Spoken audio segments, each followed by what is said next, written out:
South ఇండియాలోని అతి తక్కువ ధరలకి రత్నాలనందించే ఏకైక సంస్థ 6JVR. ఈ మధ్యకాలంలో జరిగినటువంటి ఢిల్లీ పేలుడు గురించి వద్దాం. కేవలం కేంద్ర ప్రభుత్వం అలాగే ఇంటెలిజెన్స్ పోలీస్ వ్యవస్థ ఫెయిల్యూర్ అని చెప్పేసి చాలా మంది మాట్లాడుతున్నారు. అలాంటి వాళ్ళకు మీరు ఇచ్చే ఆన్సర్ ఏంటి? తలకాయ మీద మెడకాయ ఉన్నాడు ఎవడు అట్లా మాట్లాడాడు. ఇంటెలిజెన్స్ ఫెయిల్యూర్ మరి ఒక పక్క నుంచి ఓవైసీ గారు మీరు ఒప్పుకుంటే మీతో పాటు కలిసి పోటీ చేస్తా అంటున్నాడు కదా. పాకిస్తాన్కి అసలు భారతదేశానికి బగ్గుమనే పరిస్థితి అసలు ఎందుకు వచ్చింది? ఇది వాళ్ళ హితం కోసమో మన హితం కోసమో జరుగుతున్న పంచాయతీ కాదు.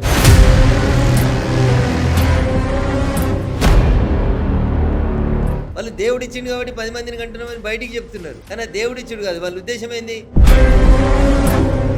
అంటే వాళ్ళు మేజర్ అయ్యి మనల్ని మైనారిటీలో అయిపోతాం కదా.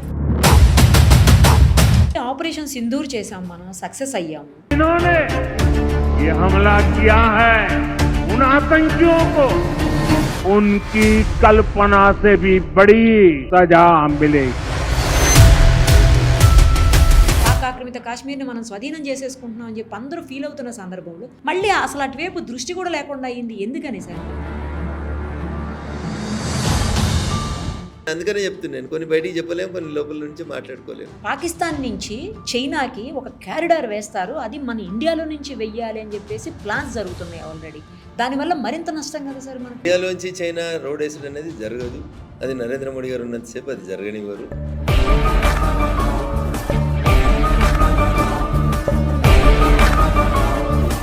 రాహుల్ గాంధీ గారు ఈ మధ్యకాలంలో ఓట్ల విషయంలో చాలా పెద్ద ఎత్తున ఉద్యమాన్ని పెద్ద ఎత్తున మాట్లాడుతున్నారు. ఆయన చాలా అంశాలు లేవనెత్తుతున్నారు. వాటికి సరైన ఆన్సర్ ఇచ్చేటువంటి పరిస్థితి బీజేపీ నేతల దగ్గర కానీ నాయకుల దగ్గర కానీ లేదు అని అంటున్నారు. మీరే బీజేపీ ఎందుకు ఇస్తుంది తల్లి? Is allegation is against election commission. మీరు చెప్పినట్లే ఎలక్షన్ కమిషన్ చేస్తుందని కదా ఆరోపణ.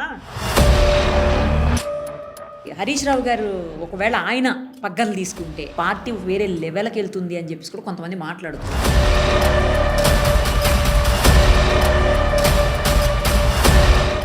డిప్యూటీ సీఎం గారి ఇంటికి కవిత గారు వెళ్ళినప్పుడు ఆవిడ శారీ గురించి కూడా చాలా పెద్ద చర్చ నడిచింది. మొత్తం అంతా కాంగ్రెస్ జెండా లాగా ఇది సంకేతమా ఏంటి కాంగ్రెస్ లోకి మారుతున్నారు అన్నట్టని. జాతీయ జెండా కూడా అవే రంగులు ఉంటాయి కదా. అంటే బీజేపీలోకా? ప్రస్తుతం మనతో పాటు ఉన్నారు జన నేత మెదక్ ఎంపీ రఘునందన్ గారు. ఒక్కసారి ఆయనతో మాట్లాడదాం. సార్ నమస్తే అండి. నమస్కారం. బాగున్నారా? బాగున్నాను సార్, మీరు ఎలా ఉన్నారు? ఎప్పుడు చూసినా జనం మధ్యలోనే ఉంటారు సార్. జనం మీతో ఉంటారా, మీరు జనం మధ్యలో ఉంటారా? నాకు అర్థం కావట్లేదు. మీరు మా ఇంటికి వచ్చారు కదా, సో క్వైట్ న్యాచురల్ గా జనం నా దగ్గరకు వచ్చినట్టే కదా. జనం నా దగ్గర రాకపోతే నేను జనం దగ్గరకు. అది నేను ఆ మాట ఎందుకన్నానంటే రెగ్యులర్ గా కాల్ చేసినప్పుడు మాక్సిమం మీరు కాన్స్టిట్యుయెన్సీలోనే ఉంటున్నారు. ఈ మధ్యలో నేను ఒక 5-6 టైమ్స్ కాల్ చేసి ప్రతిసారి మీరు అక్కడే ఉంటున్నారు. రాజకీయం అనేది ఒక వ్యసనం నీరు. సో జనరల్గా ఊర్లలో ఏమంటారు దీన్ని, దురద అంటారు కదా. ఆ దురదలాగా ఒకసారి అంటుకుంటే పోదు. రాజకీయం అనేది కూడా అట్లాంటిది వ్యసనం అది. సో దురద కూడా చాలాసేపు ఏమనిపిస్తుంది అంటే ఇట్లా అన్నంతసేపు ఆనందంగా అనిపిస్తుంది జనాలకి. ఆపిన తర్వాత చూస్తే ఏముంటుంది, రక్తాలు కారుతూ ఉంటాయి. అట్లా రాజకీయం కూడా అంతే. చాలా మందికి చాలా అవస్థలు ఉంటాయి రాజకీయాల్లో. బయటికి కనిపించినంత మీద వేసుకున్నంత తెల్ల చొక్కాలు వేసుకొని సుఖవంతమైన జీవితం ఉండదు. 24/7 జనంతో ఉండాలి. జనంతో ఉంటేనే అది జనానికి ఒక సాటిస్ఫాక్షన్, మనకి ఒక సాటిస్ఫాక్షన్. చాలా మందిని ఒక ఏమనుకుంటారంటే వీళ్ళు ఏదో బాగా డబ్బులు సంపాదించుకోవడానికి ఒక వెపన్గా వాడుకుంటారు అంటారు. సరే, రకరకాల వ్యవస్థల్లో చెడ్డోళ్ళు ఉన్నట్టు మా వ్యవస్థలు కూడా కొంతమంది ఉండి ఉంటారు. చెడ్డవాళ్ళు లేరని నేను అన్నాను కానీ, but most of the leaders they sacrifice their families, their personal time, everything for the constituency madam. అట్లయితేనే మీకు ఆశించిన పేరు అది ఎంత వస్తారు. అది ఎప్పుడు చూసినా జనంతోనే ఉంటారు కదా, అందుకే జననేత అన్నాను. Thank you. తర్వాత ఈ రోజు కొంచెం డిఫరెంట్ గా కనిపిస్తున్నారు సార్. స్పెషల్ ఏంటి, ఏమన్నా స్పెషల్ ఉందా? జీన్స్ వేసుకున్నారు. శని ఆదివారం సెలవు కదా, ఎందుకు కద్దరు బట్టలు ఎందుకు ఖరాబ్ చేయాలని ఇంట్లో అవును. మీకు తెలుసా 150 రూపాయలు అవుతుంది మాకు ఒక ప్యాంట్ షర్ట్ ఐరన్ చేస్తే. ఏంటి సార్? మరి అవునా? ఇంట్లో ఉంటే ఏమైనా ఫ్రీగా వేసుకోవచ్చు కదా, ఇవి కూడా బాధపడతాయని వీటిని వేసుకుంటారు. అవి బాధపడతాయని వేసుకున్నారా? మరి 2 రోజులు కబోర్డ్లో పెడతారు, పాతగా అయిపోతాయి, ఖరాబ్ అయిపోతాయి, అవి కూడా బాధపడుతుంటాయి. మరి ఇంతకుముందు ఎక్కువ ఇవే ఇష్టోళ్ళు ఇప్పుడు వేస్తలేరని బాధపడతాయి అన్నట్టు. అందుకని వాటికి కూడా న్యాయం చేయాలి కదా. కరెక్టే సార్. ఎందుకు సార్ జనరల్గా జీన్స్ ఎందుకు వేసుకోరు? పాలిటీషియన్స్ ఎవ్వరు కూడా తక్కువ జీన్స్ వాడతారు, ఎందుకు? అదేమన్నా కోడా, డ్రెస్ కోడ్ ఏమన్నా ఉందా మీకు? అట్లేం తెలియదు. బట్ జనరల్గా ఏంటంటే ఒకరోజు జీన్స్ వేసుకొని, ఒకరోజు టీ షర్ట్ వేసుకొని, ఒకరోజు కద్దరు వేసుకొని, ఇట్లా రకరకాల గెటప్లో కలిస్తే కనపడితే జనానికి మా లీడర్ ఏంది ఇట్లున్నాడు అనేది ఒక ముద్ర వేయలేకపోతారు మీరు జనం మీద. డ్రెస్ మేము ఎందుకు ఒకే రకమైన సిమిలర్ డ్రెస్ జనరల్గా పొలిటీషియన్స్ వేస్తుంటారు అంటే, ఓ మా ఎమ్మెల్యే అంటే ఇట్లుంటాడు అనేది వాడికి ఒక ఇంప్రెషన్ వస్తుంది కళలో చూసిన. ఓకే. ఇప్పుడు మీరు చంద్రశేఖరరావు గారిని గుర్తు చేసుకోండి, అవే నల్లయి బాటా చెప్పులో ఏవో వేస్తాడు, తెల్ల ప్యాంటు తెల్లంగి, అంతే. ఆయన వేరే గెటప్ వేయడు. ఎప్పుడో ఢిల్లీకి పోయినప్పుడు కేంద్ర మంత్రి ఉన్నప్పుడు అప్పుడప్పుడు బ్లేజర్లు వేసేవారు తప్ప ఇంకోటి ఉండదు. అదే మీరు చంద్రబాబు నాయుడు గారిని చూడరు. చంద్రబాబు నాయుడు గారు నాకు చూసి నేను వారిని గమనించడం మొదలుపెట్టినప్పటి నుంచి చూస్తున్నాను, అదే డ్రెస్ తప్పితే ఇంకొకటి లేదు. ఆఖరికి మన యోగా డే రోజు కూడా యోగా డ్రెస్ వేసుకోలేదు చంద్రబాబు నాయుడు గారు, అదే డ్రెస్లో యోగా చేసేవారు. సో అట్లా డ్రెస్ అనేది పొలిటికల్ లీడర్కి ఒక గుర్తింపు. సో మా లీడర్ అంటే ఇట్లా ఉంటాడు అని. ఇప్పుడు నరేంద్ర మోడీ గారు అన్నారు అనుకోండి, మీరు మంచి డ్రెస్ వేస్తారు, పైన కలర్ఫుల్ బ్లేజర్ వేస్తారు, చూడడానికి చాలా నీట్గా ఉంటారు. మోడీ అనగానే వారి ఇంప్రెషన్ అట్లా కనబడుతుంది. మోడీ గారిని ఎప్పుడు మీరు జీన్ పాయింట్లలోనో టీ షర్ట్లలో ఊహించలేరు. సో అట్లా లీడర్స్కి జనరల్గా ఒకే రకమైనటువంటి డ్రెస్ వేస్తే, ఓ ఈయన ఫలానా అనగానే, ఫలానా రఘునందన్ అనగానే జనానికి ఒక గుర్తింపు లాగా వచ్చేస్తుంది అన్నట్టు. జనం మైండ్లో ఒక ముద్ర వేసుకోవడానికి డ్రెస్ కోడ్ కూడా ఉపయోగపడుతుంది. అందుకని ఓ రోజు జీన్స్, ఓ రోజు టీ షర్ట్లు, ఓ రోజు తెల్ల బట్టలు, ఓ రోజు నల్ల బట్టలు వేస్తే మనం జనం మధ్యలో ప్రింట్ వేయలేమన్నట్టు. శాశ్వతంగా వాళ్ళ బ్రెయిన్లో రఘునందన్ రావు అంటే ఇట్లే ఉంటాడు అని ఒక ముద్ర వేసుకోవడం కోసం ఒకే రకమైనటువంటి బట్టలు తొడగాలనేది రాజకీయ నాయకుల ఆలోచన ఉంటుంది. బట్ ఈ మధ్యలో ట్రెండ్ మారింది, అందరూ వేస్తున్నారు. చాలా మంది ఎంపీలు పార్లమెంట్కి కూడా జీన్స్ టీ షర్ట్స్ వేసుకొని వస్తారు. మీరు ఎప్పుడైనా వేసుకెళ్ళారా సార్? లేదు. పార్లమెంట్కి లేదా? అసెంబ్లీకి కూడా వేసుకెళ్ళలేదు. అసెంబ్లీకి కూడా లేదు. Okay, nice sir. సో నేను బయట జనరల్గా అదే డ్రెస్లో కనబడడానికి ఇష్టపడతాను, వైట్ అండ్ వైట్లో ఉండడానికి ఇష్టపడతాను. ఇంకా లాంగ్ రన్లో మీరు రాష్ట్ర రాజకీయాల్లో, దేశ రాజకీయాల్లో అట్లా కనబడితే ఒకటే డ్రెస్ కోడ్లో ఉంటే బాగుంటుంది అనేది ఒక సూచన. చాలామంది ఇతులు శ్రేయోభిలాషులు చెప్పే మాట అది, దాన్ని పాటిస్తాం. ఎంత బాగా చెప్పారు సార్ డ్రెస్ గురించి కూడా, నైస్. ఇప్పుడు ఒక్కసారి మన ఈ మధ్యకాలంలో జరిగినటువంటి ఢిల్లీ పేలుడు గురించి వద్దాం సార్. అది కేవలం ప్రభుత్వం అంటే కేంద్ర ప్రభుత్వం, అలాగే ఇంటెలిజెన్స్, పోలీస్ వ్యవస్థ ఫెయిల్యూర్ అని చెప్పేసి చాలామంది మాట్లాడుతున్నారు. అలాంటి వాళ్ళకు మీరు ఇచ్చే ఆన్సర్ ఏంటి? తలకాయ మీద మెడకాయ ఉన్నాడు ఎవడు అట్లా మాట్లాడాడు తల్లి. ఎట్లా మాట్లాడతారు మీరు? ఏం ఫెయిల్యూర్? ఇంటెలిజెన్స్ ఫెయిల్యూర్ ఏంది? ఇంటెలిజెన్స్ పట్టుకున్నది కాబట్టి తప్పించుకొని పారిపోలేక వాందేవాడు సూసైడ్ చేసుకున్నాడు కదా. ఇంటెలిజెన్స్ ఫెయిల్యూర్ అయితే హైదరాబాద్కి వెళ్ళి డాక్టర్ని ఎట్లా తీసుకుపోతారు? ఎవరు పట్టుకున్నారు మరి? ఇంటెలిజెన్స్ ఫెయిల్ అయింది, ఎవరు పట్టుకున్నా? ప్రతిపక్షానికి విమర్శించడానికి ఒక మాట ఉండాలి కాబట్టి విమర్శించడం తప్పితే అర్థవంతమైనటువంటి చర్చ చేసుకోవాలి. నరేంద్ర మోడీ గారు ప్రధానమంత్రి అయినటువంటి 12 ఏళ్లలో ఈ దేశంలో జరిగిన బాంబ్ బ్లాస్ట్లన్నీ, కాంగ్రెస్ అధికారంలో ఉన్న 2004 నుంచి 14 మధ్యలో జరిగిన బాంబ్ బ్లాస్ట్లన్నీ, I don't want to compare, but ప్రతిపక్ష నాయకులు ఆరోపిస్తున్నారని మీరు అంటున్నారు కాబట్టి చెప్తున్నా. నేను బాంబ్ బ్లాస్ట్లని మినిమైజ్ చేసినాం, టెర్రరిస్ట్ యాక్టివిటీస్ని మినిమైజ్ చేసినాం. అయినా టెర్రరిజం అనేది కొత్త రూపానికి మారుతుంది అనేది మన జరిగినటువంటి సంఘటనలు నిదర్శనం. చాలామంది ఇప్పుడు సెక్యులర్ మేధావులు ఎవరు మాట్లాడతలేరు. సెక్యులరిజము, ముస్లిమ్స్ హక్కుల గురించి మాట్లాడుతుంటారు కదా, అన్ని మతాలని సమానంగా చూడాలి. ఇప్పుడు ఎవరిని నమ్మాలి? నిరుపమ్ గారు ఎంబీబీఎస్ చదివి డాక్టర్ అని బోర్డు పెట్టుకున్న వాళ్ళు కూడా విషం తయారు చేయడం ఎట్లా, విషాన్ని ప్రజల మీద ప్రయోగించడం ఎట్లా, ప్రసాదాలలో కలపాలనే ఆలోచన, ఇంత దరిద్రమైన ఆలోచన చేస్తూ ఉంటే ఈ దేశంలో ఇంకా ముస్లింలకి స్థానం ఎట్లుంటుంది, ఎక్కడుంటుంది చెప్పు? ఎవరిని నమ్ముతారు ప్రజలు? మీరు కణం నిమిషం మీరు ఈ దేశాన్ని ద్వేషిస్తారు. ఆఖరికి మా గుడి ప్రసాదాన్ని కూడా మీరు ఖరాబ్ చేయాలనే ఆలోచన వచ్చిందంటే ఇక మిమ్మల్ని భగవంతుడు ఎట్లా క్షమిస్తాడు? ఇంతకంటే దుర్మార్గం ఏముంటుంది చెప్పు? బాగా చదువుకొని వచ్చిన డాక్టర్ పని చేయాల్సిన వాడు, తెల్లకోట వేసుకొని డాక్టర్ వృత్తి చేసి ప్రాణాలు పోస్తామని చెప్పి పట్టా తీసుకున్నాడు, మనుషుల ప్రాణాన్ని సామూహికంగా ఎట్లా తీయాలని ఆలోచిస్తుంటే ఇంకేం మాట్లాడతాం నిరుపమ్ గారు? దానికి ఏమైనా అర్థం ఉందా? దీంట్లో ఏమైనా ఆలోచన ఉందా వాళ్ళకి? మనుషులు అనాలా వీళ్ళని? చదివేస్తే ఉన్నమతి పోయిందని చెప్తారు. ఇదా మీరు తయారు చేసే మెడిసిన్ మనుషుల్ని చంపడానికి ఉపయోగిస్తారా? రంగు, రుచి, వాసన లేని దాన్ని తీసుకొచ్చి హైదరాబాద్ మెట్రో నీళ్ళలో కలిపితే హైదరాబాద్ ప్రజలు చావాలని కోరుకుంటున్నారు వాళ్ళు. ఎట్లుంటారు మీరు? ఇక ఎట్లా భాగస్వాములు అవుతారు ఈ దేశ అభివృద్ధిలో మీరు? నరేంద్ర మోడీ గారు సబ్కా సాథ్, సబ్కా వికాస్, సబ్కా విశ్వాస్ అన్నారు. అరే మేము మిమ్మల్ని విశ్వాసంలోకి తీసుకొని మీరు మా వాళ్ళు అంటుంటే మీరేం చేస్తున్నారు? హిందూ దేవాలయాల దగ్గర ప్రసాదాలలో విషం కలపాలని ఆలోచన వస్తుందా? అసలు మనిషి అనేటోడు ఎవడని ఇట్లాంటి ఆలోచన చేస్తాడా? ఇంత దుర్మార్గంగా ఆలోచిస్తూ ఇంకా ఈ దేశం మాది, మేముంటాం ఈడ, సెక్యులర్. ఏం సెక్యులర్? ఏడాదచ్చిరియాల సెక్యులర్ వాదులందరూ. అదే పాకిస్తాన్లో ఇట్లా చేస్తే ఉంచుదురా? ఇప్పటికి రాలేదో కూడా చంపకపోదురా? డెమోక్రసీని ఎక్కువ ఎంజాయ్ చేయడానికి వాడుతున్నటువంటి పదం పేరు సెక్యులరిజం. ఇదేంది ఇది? దీన్ని సెక్యులరిజం అంటారా? ఒక్కరు మాట్లాడరా? ఒక్క మేధావి మాట్లాడా ఇది తప్పు అని? ఒక ముస్లిం మత పెద్ద మాట్లాడా ఇది తప్పు, ఇట్లాంటి పనులు చేయొద్దని చెప్పడా? ఇదే చెప్పిందా మీ ఖురాన్? వేరే వాళ్ళ మతాల అన్నంలో విషం కలపండి, వాళ్ళ హాస్పిటల్కి వస్తే విషం ఇచ్చి చంపండి అని నేర్పిస్తారా? ఎట్లా నమ్ముతారు రేపు?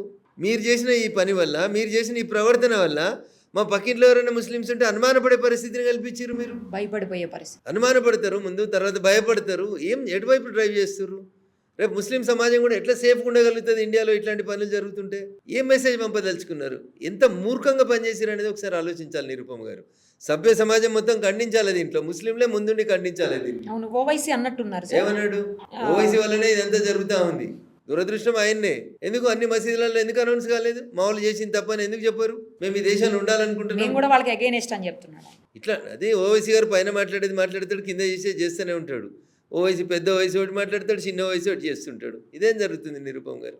ఫస్ట్ ఇలా హిందూ సమాజం కూడా ఆలోచించాలి. ఈ దేశంలో ఉన్న హిందూ సమాజం ఇలా ఆలోచించాలి నిరుపమ్ గారు. ఒకవేళ అది ఏదో హైదరాబాద్ వాటర్ వర్క్స్లో ఒక పైప్ లైన్లో కలిసినా, లేదా ఏదైనా వెంకటేశ్వర స్వామి గుడి దగ్గర కలిపినా, లేదా ఏదైనా సాయిబాబా గుడి దగ్గర అమాయకులైనటువంటి పేద ప్రజలు వచ్చి ప్రసాదం తీసుకునే దగ్గర కలిపినా ఏం జరుగుతుంది? ఎంతమంది ప్రాణాలు పోతాయి? అంటే గుళ్ళ ప్రసాదంలో కూడా విషయం కలిసింది అని అంటే ఎవరిని బదనాం చేయాలనుకుంటున్నారు మీరు? అంటే ఇది ఒక సిస్టమేటిక్గా జరుగుతుంది నిరుపమ్ గారు. హిందువులని గుడికి పోకుండా చేయాలి, హిందువులకి ప్రసాదం తినకుండా చేయాలి, హిందువుల మనసులలో ప్రసాదంలో కూడా విషం వస్తుందని చిన్నపిల్లల మనసులో ఒక విషబీజం నాటాలి. ఇంత నీచానికి దిగజారి మేము భారతదేశంలో ఉంటాం, భారతదేశం మాది, మేము సెక్యులరిస్టు, ఈ దేశంలో మాకు హక్కులు లేవా? మాట్లాడే నైతిక హక్కు మీకు ఎక్కడిది? ఇట్లా మాట్లాడితే చాలామందికి ఇబ్బంది అనిపిస్తుంది. వాస్తవమే కదా ఇది. ఇలా ఏ ముస్లిం కనబడామని హిందువులు భయపడేటువంటి పరిస్థితి, అనుమానపడే పరిస్థితి తీసుకొచ్చారు. ఎవరైనా ముస్లిం బోర్డు పెట్టుకొని డాక్టర్ అని చెప్తే రేపు ఎవరైనా పోతారా పేషెంట్లు? అంటే నువ్వు ఏం చేస్తున్నావు? నువ్వు చేస్తున్న ఈ తెలివి తక్కువ పని వల్ల నీ వాళ్ళకే అన్యాయం చేసుకుంటున్నావు. నువ్వు ముస్లిం డాక్టర్ని నమ్మరు, ముస్లిం వకీల్ దగ్గరికి పోలేరు. ఆఖరికి మీరు ఏడికి తీసుకొస్తారు?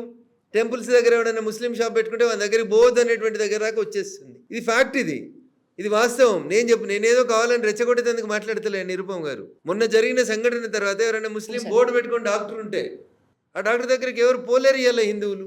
ఇంత నీచానికి దిగజారినటువంటి ఒక నలుగురు వెధవల ఆలోచన ఈ దేశంలో ఉన్నటువంటి కోట్లాది మంది ముస్లింలకు నష్టం చేస్తుంది. ఇది అర్థం కాని మత పెద్దలు, ఇది అర్థం కాని సూడో సెక్యులర్ వాదులు, టీవీలలో కూర్చొని నడిచే మేధావులంతా అట్లెట్లుంటుంది? మతం పేరు మీద విభజన చేస్తారా, మతం పేరు మీద ఇంకోటి చేస్తారా? ఎవరు చేస్తారు? మేము బాత్రూమ్ కట్టించిన రోజు నీ మతం అని ఆపినమా?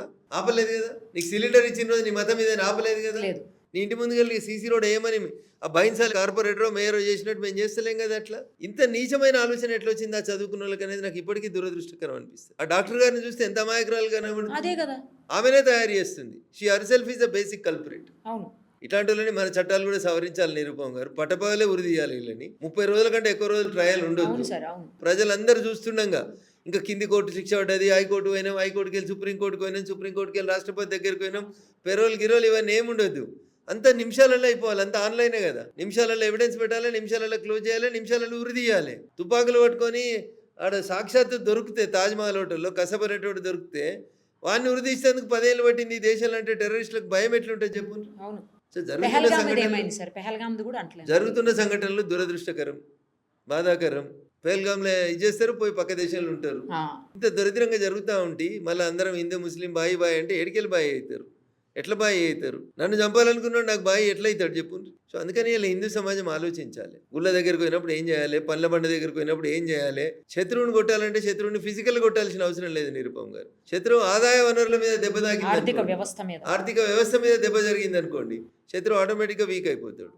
అదే జరగాలి ఇవాళ ఈ దేశంలో. హిందూ సమాజం ఆలోచించాలి. ఇవాళ మనం సండే పోయి కొంటున్న మటన్ ఏడ కొంటున్నాం, ఎవరికి ఉపయోగపడుతుంది, ఈ డబ్బులు ఏడిపోతున్నాయి అనేది ఆలోచించాలి. సండేని పోయి కొంటున్న చికెన్ ఏడ కొంటున్నాం ఆలోచించాలి. పండ్ల పనులు ఏమవుతున్నాయి చూడాలి. గుడి ముంగట దేవునికి ఇచ్చేటువంటి పూలు ప్రసాదం కూడా ఏడికెళ్ళి కొంటున్నాం అనేది ఆలోచించుకోవాలి. ఎస్, నేను ఓపెన్ మైండ్తో చెప్తా ఉన్నా. నేనేదో బీజేపీ ఎంపీని కాబట్టి వాళ్ళని తిట్టాలని చెప్తలేను. నేను అట్లా వాస్తవాలు చెప్తా ఉన్నా ప్రజల ముందు. సభ్య సమాజం ఇలా ఆలోచించుకునే పరిస్థితి తీసుకొచ్చారు మీరు. నలుగురు వెధవలు కలిసి చేసినటువంటి పనికి ఇలా ప్రతి ముస్లింని ఈ దేశంలో అనుమానితుడిగా, నిందితుడిగా, దొంగగా చూడాల్సినటువంటి పరిస్థితి కల్పించారు నిరుపమ్ గారు. I'm sorry to use such type of words.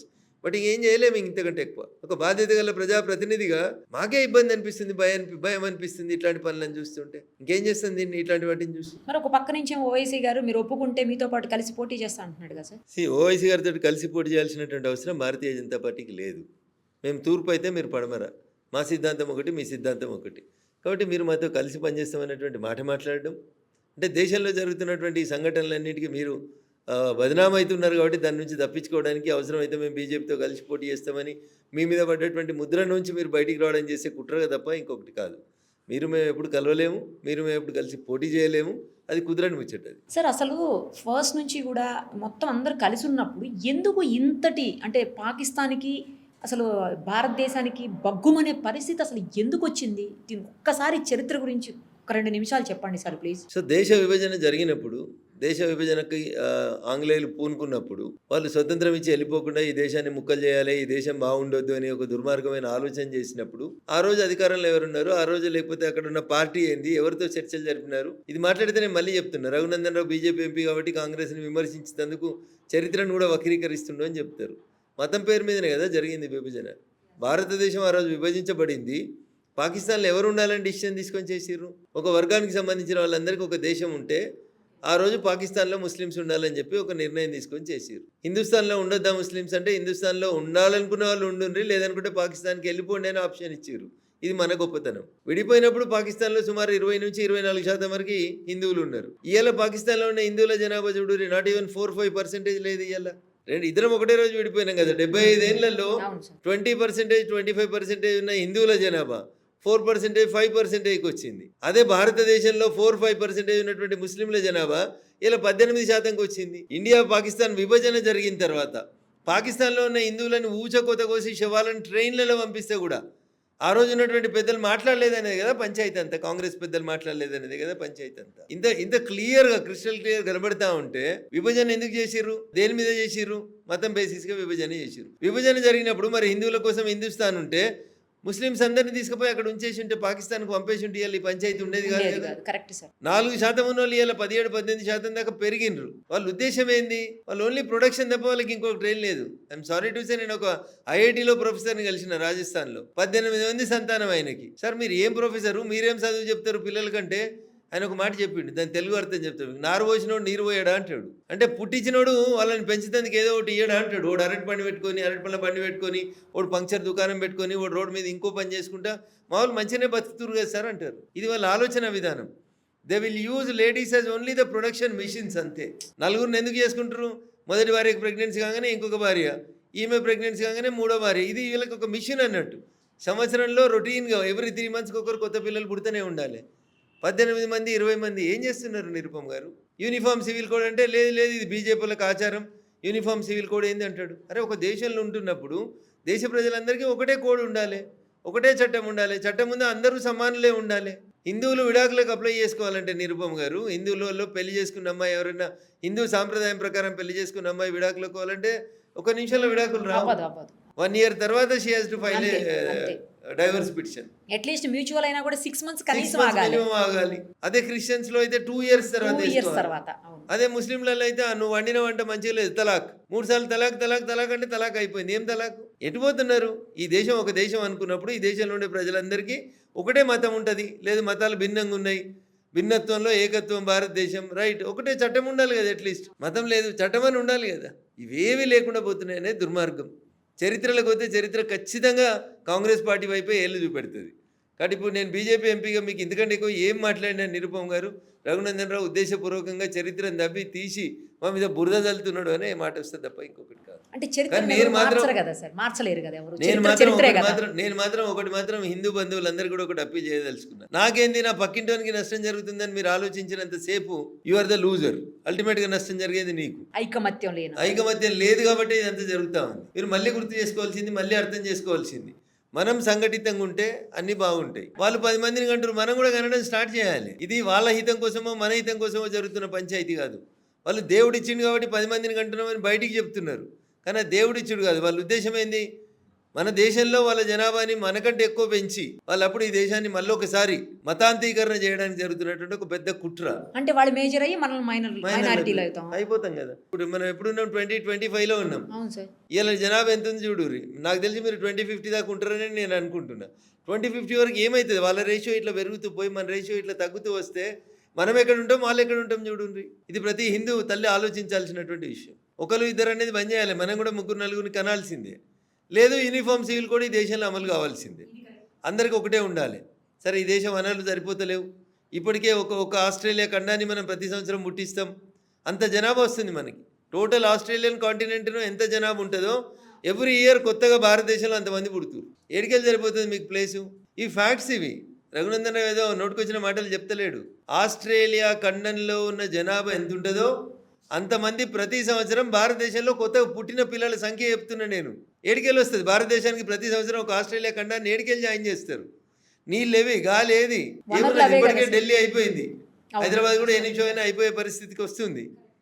ఎట్లా మరి మనుషుల జనాభా 2 × 2 4 అవుతుంది, 4 × 4 16 అవుతుంది, 16 × 16 ఇట్లా మల్టిపుల్ అయిపోతుంది.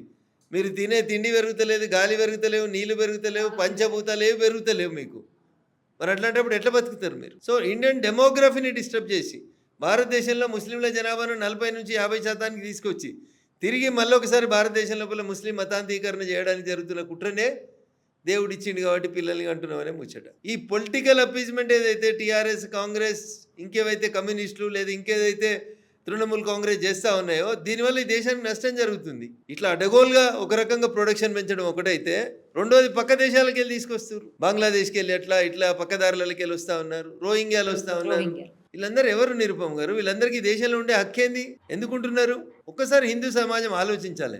నేను భయపెట్టడానికి చెప్తలేను, వాస్తవాన్ని ఆలోచించమని చెప్తా ఉన్నా హిందూ సమాజానికి. మనం బతికుండగానే ఈ పరిస్థితులు రాబోతున్నాయి అనేది ఒక హెచ్చరిక లాంటిది. ఇది ఏ స్టిచ్ ఇన్ టైమ్ సేవ్స్ 9 అని ఒక సామెత చెప్తారు. అరే వేయాల్సిన కుట్టు ఒక్కటి వేస్తే అది ఆగుతుంది చినిపోకుండా, లేకపోతే 9 కుట్లు వేయాల్సినటువంటి పరిస్థితి వస్తుంది తర్వాత. అందుకనే పెద్దలు చాలా ఆలోచించి చెప్పారు ఏ స్టిచ్ ఇన్ టైమ్ సేవ్స్ 9 అని. ఏ ఇబ్బంది జరగకుండా ఉండాలంటే ఇలా హిందూ సమాజం మేల్కొనాలి, ఆలోచించాలి.